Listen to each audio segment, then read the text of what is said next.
Oye, como dijo Ariana, el tema de hoy estuvo bueno. Aquí yo voy a abrir mi escuela sabática en el celu porque Michelle tiene mi computador. Creo que se lo adueñó. Le gustó tanto que... Pero bueno. Oye, Isaías capítulo 1. Ya oramos. Vamos a Isaías, por favor. No sé si los otros... a ver, estaba martes. Los otros 2 días anteriores dieron un contexto más o menos general de Isaías. Isaías estuvo en 4 reinos, estuvo profetizando en 4 reinos, para ir contextualizando ahí el capítulo 1 y el versículo que nos toca. Estuvo en 4 reinos Isaías, lo podemos ver en el capítulo 1, versículo 1, que estuvo en el reino de Usías, o Azarías, Jotam, Acaz y Ezequías. Ezequías ahí en la historia con Senaquerib, el ángel de Jehová, que exterminó a muchos de Asiria. Y en ese tiempo no existía Babilonia, pero no era la hegemonía era Siria con Egipto. Generalmente ahí Israel siempre se alió en ese tiempo con Egipto. Qué curioso, porque de donde iban saliendo después, años después, se unieron. Entonces, esa era la hegemonía, Siria y Egipto, pero predominaba Siria, claramente. Entonces, como Isaías profetizó en 4 reinos, que por ahí Usías en el 792, el año 792 hasta el 678, profetizó Elías. Entonces, si nosotros vemos todo el capítulo, todo el libro de Isaías, dije Elías, era Isaías, siempre los profetas hacen el llamado con tiempo y un largo tiempo. Entonces, lo mismo pasa con nosotros. Dios no tarda su venida, sino que quiere que todos procedan al arrepentimiento. Entonces vemos la misericordia de Dios, cómo no tarda su venida, solamente que extiende un poco más el tiempo para que el mundo se arrepienta. Isaías y también los otros profetas también profetizaron por mucho tiempo, por muchos años. Lo dije anteriormente, Jeremías, 43 años, Isaías, por ahí por 50 años. Entonces, 4 reinos Isaías, y los 4 reyes hicieron lo malo ante los ojos de Dios. Ahí Ezequiel más o menos se salvó un poquito. Pero el versículo que ahora vamos a ver, el versículo 18, pero primeramente vamos al versículo 16. Perdón, 15, capítulo 1, versículo 15, y dice: cuando extendáis vuestras manos, yo esconderé de vosotros mis ojos, asimismo cuando multipliquéis la oración, yo no oiré. Llenas están de sangre vuestras manos. 16, lavaos y limpiaos, quitad la iniquidad de vuestras obras de delante de mis ojos, dejad de hacer lo malo, aprended a hacer el bien, buscad el derecho, socorred al agraviado, haced justicia al huérfano y amparad a la viuda. Salomón en Proverbios dice que el que no guarda la ley, Jehová no lo escucha. Entonces, aquí hay una enseñanza muy linda aquí, ¿ya? Primero se le exhorta al pueblo de Israel: ustedes extenderán vuestras manos al cielo. En ese tiempo extendían las manos al cielo para orar. Y miraban, fijaban ahí en la vista al cielo, o echaban su cabeza a tierra. Y se llenaban de ceniza, se cortaban el pelo y todo eso a los Job. Entonces, alzarán sus manos al cielo, pero Dios no los oirá. Y en el versículo 16 le dice el por qué: porque sus manos están llenas de sangre, porque matan a gente inocente, porque agobian al pobre, y porque no socorren al huérfano ni a la viuda. Dios, ¿qué nos está queriendo decir aquí? Que el que hace el mal, Dios no lo escucha en la oración, porque su oración no va a ser sincera. En ese tiempo, en los tiempos de los 4 profetas mayores, Daniel, Isaías, Jeremías, Ezequiel y Daniel, pasaba el siguiente problema: que los sistemas religiosos aún estaban funcionando, pero ellos aún seguían en sus malos caminos. Por eso ahí Jeremías dice: cueva de ladrones. Por eso después Jesús lo recalca: ustedes son cueva de ladrones. Mi templo se ha convertido en cueva de ladrones. Y Jeremías también lo hizo, porque mientras por fuera están haciendo iniquidad, ellos buscaban la paz en el templo, pero no en Jesús, y no en Dios. Y cuando salían de sus sistemas religiosos, iban haciendo los mismos caminos. La primera enseñanza que yo quiero dejar aquí es que la persona que aún no cambie sus caminos y va deliberadamente a seguir los caminos que no son de Dios, Dios no puede estar atento a tu oración. Y muchas veces nos confundimos, porque muchas veces las personas dicen, no, si Dios oye mi oración, donde quiera que yo esté, oye mi oración. No, no, no, no. Dios tiene modelo para orar. Y si tú vas al libro de la oración, un libro muy lindo del Ellen White en el Espíritu de la Profecía, dice que Dios no oye oraciones de corazones perversos. Y tú sabías que hay un modelo para que Dios te oiga. Así es. Y es sencillo. Dios solamente oye la oración de un corazón arrepentido y sincero. Eso dice explícitamente la sierva del Señor. Arrepentido y sincero. Y el versículo 18, y que nos convoca, dice, venid luego, dice Jehová, y estemos a cuenta. Aunque vuestros pecados sean como la grana, como la nieve serán emblanquecidos. Aunque sean rojos como el carmesí, vendrán a ser como blanca lana. Muy bien, cuando ya vimos lo que hace el Señor, cuando ya vimos el por qué lo hace el Señor, y ahora viene el llamado, porque siempre hay un llamado, siempre hay un llamado. Dios nunca se queda así, a no ser que sea un juicio. Siempre hay un llamado. Entonces, este llamado es, venid a mí, luego, y estemos a cuentas. Ahí busqué un poquito en el hebreo, o en la Septuaginta, es venid luego y conversemos, charlemos, entrelacemos, dice ahí. No es pongámonos a cuentas, entrelacemos, conversemos. ¿Por qué? ¿Por qué lo traduce así? Y los comentarios bíblicos lo dicen también. Porque Dios es un Dios familiar. Dios es un Dios Padre. Hijo, venid a mí y conversemos. ¿Cuál es la situación? Yo no quiero juzgarte. Solamente quiero ver cuál es la situación. Conversemos. Es muy lindo porque si nosotros vamos al templo religioso en ese tiempo, que era el templo de Salomón, y si vemos el tabernáculo del santuario terrenal, cuando en el capítulo 28, capítulo 25, versículo 8 de Éxodo, ahí vemos cómo dice Dios a Moisés, y me erigirás un santuario para que yo habite ahí, para que yo habite ahí. Ahí la palabra habitar es chacar, que más que habitar o tabernacular, de tabernáculo, quiere decir que Dios quiere habitar así como un vecino, como un pariente cercano, como un prójimo, o sea, quiere estar cerca de nosotros, así como el padre está cerca de su hijo. Entonces, venid a mí y hablemos como un padre habla con el hijo. Y la escuela sabática hacía énfasis a que ahí,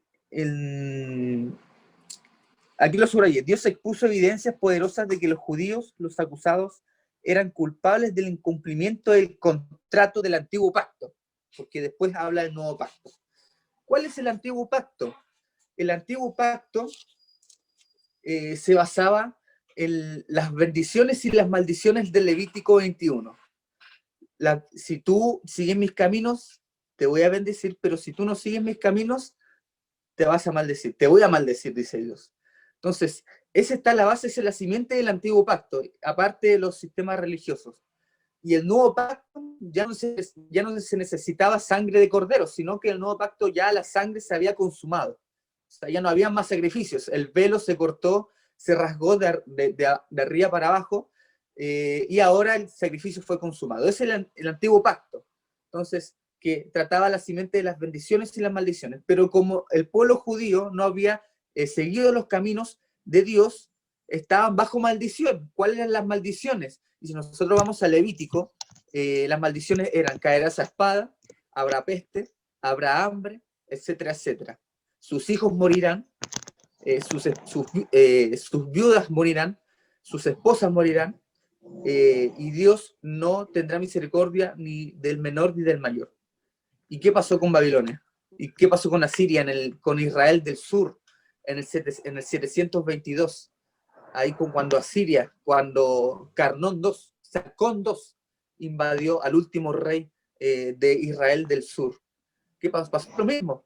¿Y qué pasó en el 586 con Nabucodonosor? Pasa lo mismo, hambre, espada, peste, las maldiciones del pacto. Pero ¿qué pasa cuando nosotros somos obedientes al Señor? Por amor, claramente. Viene todo lo bueno, viene todo lo que beneficia al hombre, porque Dios es un padre para ti. Y Dios quiere que nos acerquemos a Él como un hijo se puede acercar al padre. Jamás, jamás un hijo le puede tener miedo a un padre, porque Dios quiere que tú le pidas. Entonces, la escuela sabática hacía referencia a que la grana, el rojo de la sangre, por sus manos manchadas en el versículo 15, lo veíamos, o el versículo 15. Pero el blanco, todo lo contrario, la pureza, es la pureza, como las vestiduras blancas, ¿no? Entonces, aquí se hace referencia a los pecados, sean como grana y también como escarlata, dice ahí. Entonces, aquí hay un estudio bonito que hace tiempo uno estuvo leyendo, que la grana se da referencia a la sangre. Este comentario no lo hacía distinto, pero la escarlata, en la Biblia se nombra mucho la escarlata. Y si nosotros vamos a Apocalipsis, ¿quién se viste de escarlata? Y si nosotros vamos al Antiguo Testamento también, en Jeremías, ¿quién se viste de escarlata? Entonces, vemos como el color escarlata siempre hace referencia a las fuerzas enemigas que van en contra de Dios. Entonces, ¿qué pasó con Israel? Estaba en contra de Dios. Una rebelión contra Dios. Y esto es muy lindo, porque a pesar de que el hombre esté en rebelión con Dios, Dios hace el llamado a pesar de su rebelión. Y también Dios hace el llamado a las otras naciones. ¿Qué le dijo Dios a Jeremías? Yo te pondré por profeta a mi pueblo y a las otras naciones. Y por eso Apocalipsis dice, salid de ella, pueblo mío, en el capítulo 18. Y si tú vas al subtítulo del capítulo 18, dice, la mujer ramera, color escarlata. Entonces, que está llena de la sangre de los santos. Por eso está de color escarlata. Entonces, vemos cómo Dios hace el llamado no solamente al pueblo de Israel, sino también al mundo entero. Ahí vemos el amor de Dios, el amor infinito del Padre, porque el Padre también tiene pueblo en las otras denominaciones. Y también hace referencia a la pureza, a la pureza. Dios nos quiere puros, amigos, amigues, amigas. Dios nos quiere puros. Dios nos quiere que seamos puros en nuestros caminos. Dios quiere que nuestros pensamientos sean puros, nuestros actos sean puros, nuestra forma de hablar sea pura. Y eso también está con los principios cristianos, la alegría, la cristiandad, la compañía, la congregación, todos. Es la pureza de corazón. Y la escuela sabática hacía énfasis en Salmo 51. Vamos a Salmo 51. El Salmo 51, un salmo muy interesante. Vamos a Salmos, si alguien me puede leer Salmos, capítulo 51.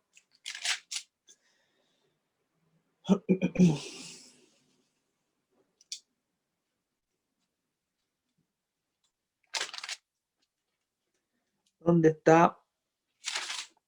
51.2. Perdón, 51.10. ¿Quién me puede leer 51.10 de Salmos? 51:10 nada más. Sí, 51.10, solo ese. Dice, Dios crea en mí un corazón limpio y renueva un espíritu recto dentro de mí. Muchas gracias. Crea en mí, Dios, un corazón limpio. Entonces, David, sabemos la historia ahí con Betsabé y todo eso, pero la palabra para crear es no recuerdo esa palabra, pero es la misma palabra que se usa en el Génesis 1.1. Y Dios creó los cielos, en el principio Dios creó los cielos y la tierra. Entonces, el rol creador de Dios en el corazón también, porque Dios creó de la nada la tierra. Asimismo, Dios puede crear del mayor pecado que tenga el ser humano, puede cambiar ese corazón. Dios tiene ese poder transformador. ¿Y por qué Dios, David dice, no quites de mí tu Santo Espíritu? Porque el pecado aparta del hombre el Espíritu Santo. Porque cuando uno peca se siente lejos de Dios, se siente lejos del Espíritu Santo. Y por eso David dice, no me eches delante de mí, no quites de mí tu Santo Espíritu. Porque David se sintió culpable, estaba rogando aquí, David. Entonces, y también aquí dice, un corazón limpio y renueva un espíritu recto delante de mí. Versículo 2 dice, el del 51, dice, lávame más y más de mi maldad y límpiame de mi pecado. Volvamos a Isaías. Y aquí hace una pregunta. Aquí es una pregunta ahí para compartir, debatir, porque después hace un énfasis al nuevo pacto consumado en Jesús, en donde se hace énfasis en la cruz y donde se marca ahí el perdón. ¿En qué medida el ofrecimiento de perdón de Dios sirve como argumento para que ellos cambien su modo de actuar? Y aquí yo puse, ¿no? ¿En qué medida el ofrecimiento del perdón de Dios sirve como argumento para que ellos cambien su modo de actuar? ¿En qué medida? Entonces yo puse aquí humildemente, porque no soy tanto de redactar en la escuela sabática, soy más de reflexionar. Puse aquí en la mayor medida que puede haber hecho Dios. O sea, Dios dio su mayor medida, que es Cristo Jesús. O sea, yo a veces me pregunto, ¿no? ¿Qué hubiera pasado si Cristo Jesús no hubiera muerto en la cruz? Porque el camino de Israel fue un camino de sangre. Fue un camino de sangre. ¿Por qué? Porque desde que se instauraron los sistemas religiosos hasta el 31, la muerte de Jesús, fue un camino de sangre. Se necesitaba sangre, y Hebreos lo dice, es necesario la sangre para redimir al pecador. Entonces, si no fuera por la sangre de Jesús, ¿qué hubiera pasado con nosotros? Hubiéramos estado bajo la ley, hubiéramos estado bajo una carga que es imposible de llevar. Por eso Jesús dice, ¿no? Llevad mi carga, llevad mi yugo, que es liviano. Entonces, Dios dio todo para que nosotros estemos al alcance de ese perdón. ¿Y algún comentario? ¿Todo bien? Para ya ir al clímax. Interrúmpame nomás. ¿Usted siempre que habla? Yo Bueno, quería comentar que me lo creo que imaginaba. es súper importante el tema del perdón, ¿no? Porque, y sobre todo en estas fechas, que ya estamos ahí a 29 de diciembre, que, como decía ayer, ¿no? De replantearnos un montón de cosas. Y qué lindo es saber que, a pesar de que, así como el pueblo de Israel, tenían el corazón pervertido, tenían sangre en sus manos, estaban haciendo las cosas súper mal, estaban súper alejados de Dios. Dios es el que da una milla más por ellos y los vuelve a perdonar. Primero, como vimos en estos días, los cachetea, les dice un montón de cosas, pero también les da la respuesta. Si ustedes vuelven, yo los perdono. Y volvemos a estar en cero. Y lo que yo había puesto en mi coso es que si volvemos a Dios, volvemos a estar en cero.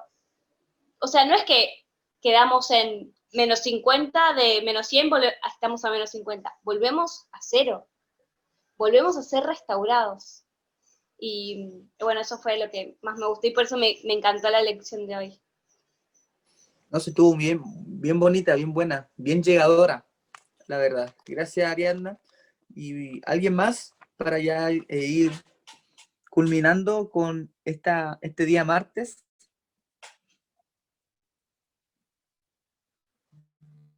Muy bien. Como siempre, Gerardo, sin decir nada. Oye, ¿cómo se llama? Aquí en la escuela Ahí sabática Chale hacía escribió énfasis en algo en el chat. A ver, qué bueno. Amén. Yo creo que el perdón no es fácil. A veces damos por sentado el perdón de Dios y eso no es sano. Bueno, como te dije anteriormente, eh, para ser perdonados, eh, Pedro lo dice, ¿no? Pedro lo dice, esto es para los que aún no conocen a Jesús y quieren conocer a Jesús. Para ser perdonados, Pedro dice, capítulo 2 de Hechos, dice, bautícese en el nombre el nombre de Jesús, para que sean perdonados tus pecados y llegue el don del Espíritu Santo. Entonces, a través del rito del bautismo, uno reconoce que necesita el perdón de Dios. Pero ese camino sigue, porque el hombre necesita, tú necesitas del perdón, porque es un don divino, es un don del perdón. Entonces, necesitamos de Jesús. Tú necesitas de Dios. Tú no puedes ir por ti solo. Tú no puedes, como dice ahí creo que la Biblia lo dice también, o un comentario dice que nosotros no nos enseñoreamos en nuestros caminos, porque no podemos caminar en nuestra naturaleza. Necesitamos día a día del perdón de Dios. David lo decía, perdóname mis faltas ocultas. Entonces, o sea, que perdóname de las faltas inconscientes que yo hago. Aquí David reconoce que peca todo el tiempo, pero aún así el perdón está accesible. Entonces, para ser nosotros perdonados necesitamos dos cosas. Dos cosas. Primero, arrepentirse. Tenemos que arrepentirnos de corazón. Dios dice en Jeremías que Él escudriña los corazones, escudriña las mentes. Como Dios le dice a Samuel al elegir a David, yo no veo lo que el ojo humano no ve. Yo veo el corazón, la mente, sus intenciones. Necesitamos estar arrepentidos de todo corazón. Y también, segundo y principal, diría yo, necesitamos la fe en Cristo Jesús. Necesitamos creer que Dios nos puede restaurar y creer que nuestra vida puede ser restaurada en Cristo Jesús. Esas dos cosas necesitamos para ser justificados por la fe. Justificados solamente por la fe, por la gracia. Pablo dice, ya no estamos bajo la ley, estamos bajo la gracia. Entonces, esas dos cositas las necesitamos para ser perdonados. Entonces, día a día nosotros tenemos que reconocer nuestras faltas y reconocer que nuestros caminos son caminos de muerte. Porque a veces nosotros cuando estamos en un... Y este es el error que cometemos a veces, ¿no? Que a veces nosotros creemos que estamos bien, que nuestros caminos están bien. Pero si tú conversas con Dios cara a cara, y Dios siempre te va a llevar una falta. Siempre te va a llevar una falta. Entonces, si tú vas a las 7 iglesias, tengo algo contra ti. Siempre. A los apóstoles en Éfeso. Es la iglesia pura, ¿no? El caballo blanco en Apocalipsis 6. Pero, ¿cuál era su falta? Habías perdido tu primer amor, te habías olvidado de las primeras obras, de tu primer amor. Siempre habrá una falta. Y eso es bonito también. Que hay una falta es bonito, ¿sabes por qué? Te voy a decir por qué. Que hay una falta quiere decir que es porque necesitamos de Jesús. Que hay una falta quiere decir que nosotros tenemos que ir para que limpie esa falta, para que Dios limpie esa falta. Entonces yo no sé cuál es tu falta, yo no sé en qué cosas están fallando, yo no sé en qué cosas, qué obstáculos tú tienes en la vida para que te impida enderezar tus caminos. Quizás tú eres un cristiano, tú vas a la iglesia, te congregas por Zoom y todo eso, pero eso no le importa tanto a Dios. Que tú asistas a la iglesia no le importa tanto a Dios. Es bueno, obviamente, tienes que asistir a una iglesia porque Jesús asistía a la sinagoga. Lo que a Dios le importa es tu alma.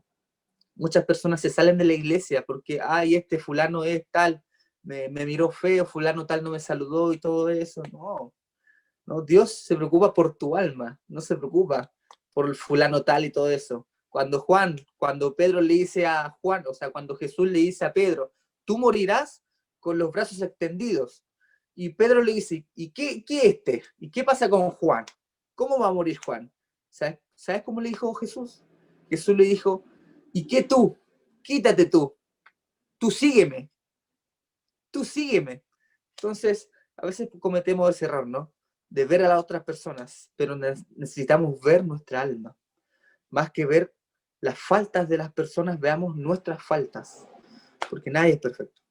Sigamos a Jesús, busquemos ese perdón, hallémoslos, hallemos a Dios día a día mientras pueda ser hallado. Ya estaba leyendo regado por su palabra, en capítulo 7 de Ezequiel, el último versículo dice que en el día final ya no buscarán a los profetas, no buscarán más su ley ni al consejero. Entonces, y por eso después Jeremías lo dice, ¿no? Buscadme mientras puedo ser hallado. Entonces, es hoy el momento de buscar a Dios. Es hoy el día de salvación. Es hoy el momento en el cual tú necesitas de Dios. Deja atrás tus obstáculos, sé como David. Sé como David. Córtale la cabeza al gigante.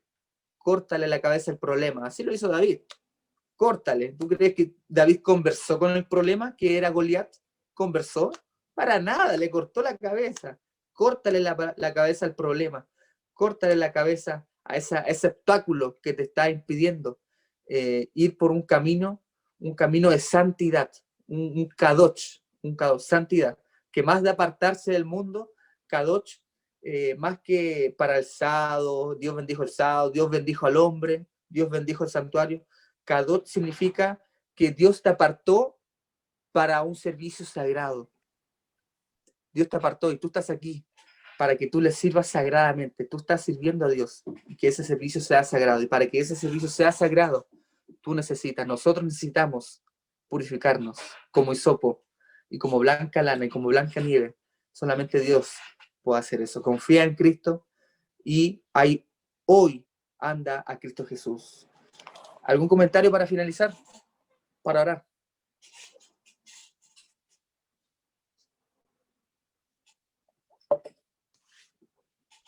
¿Todo bien? Oremos entonces.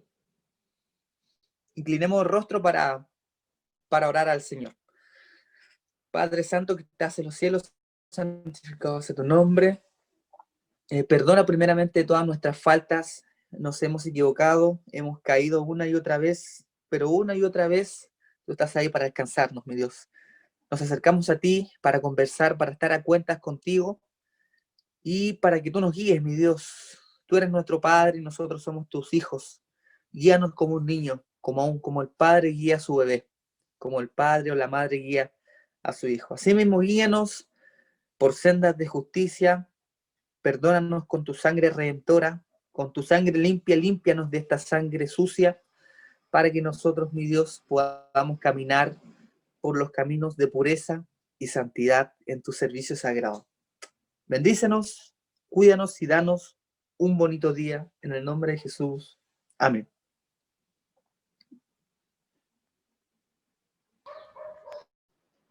Gracias, Ryan, por esa hermosa escuela sabática. Basta, señor, no puede estar haciendo así. Carlis, voy a pedir